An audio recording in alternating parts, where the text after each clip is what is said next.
And now we are going to talk about, first we had talked about vowels and then consonants.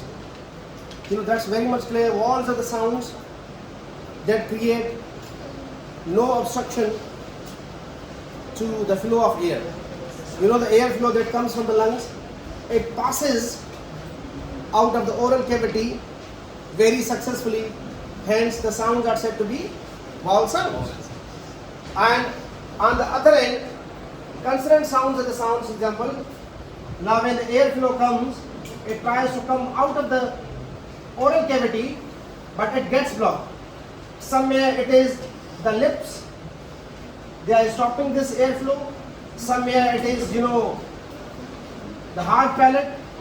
Somewhere it is the soft palate. Somewhere it is, the teeth, the alveolar ridge.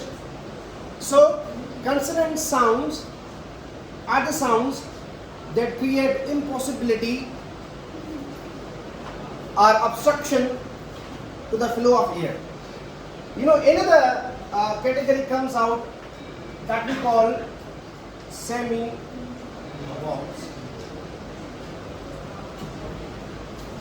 Now, semi-vowels are 3 in number. Try to understand them. Semi-vowels are 3 in number. For example, was sound, yes sound, and then it is her sound. There are various traditional definitions on semi-vowel, but phonetically speaking, semi-vowels are, because we say vowels are the sounds that create no obstruction. Consonants are the sounds that create complete obstruction.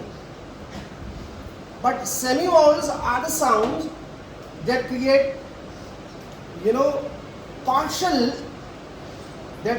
partial obstruction to the flow of air.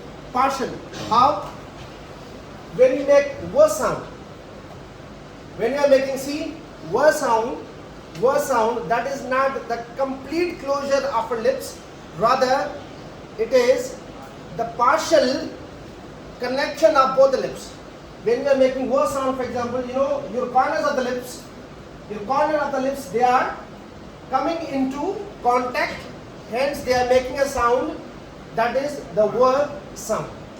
When you are making the w sound, the shape of your lip is round. Alright? Now, in that particular position, it is the corners of the lips that are touching together. That is why, since it is not the complete closure, but it is just the partial connection of lips together, we call this sound is the semi-vowel. Similarly, yes sound. Now, yes sound, when you are making this yes sound, so the tongue is coming into contact with the palate, right? Say, for example, yeah.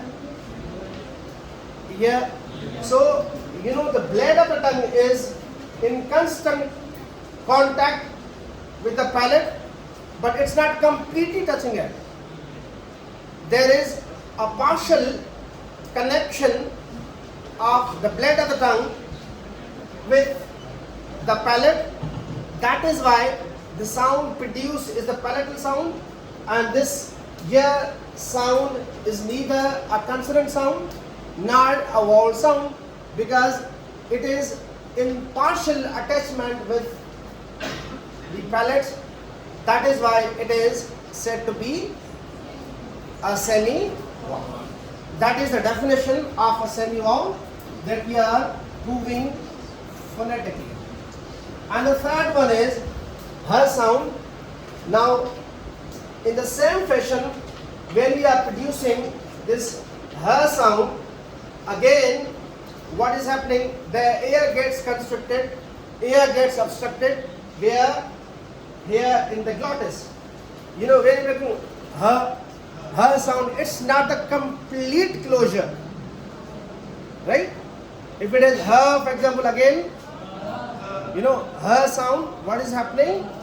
So here in this particular case, yes, there is obstruction, but it's not the complete obstruction. Here, located or positioned in the glottis. So the sound produced or articulated is said to be the glottal sound, but we can label it the semi-vowel sound because there is the partial obstruction to the flow of air. Now, so we discussed that semi-vowels are the sounds which create partial obstruction to the flow of air. In case of vowel sound, partial obstruction at the corners of the lips when we are making ear sound, partial attachment of the tongue with the palate when we are making her sound, partial obstruction in the glottis. That is why we call them semi-vowel sounds.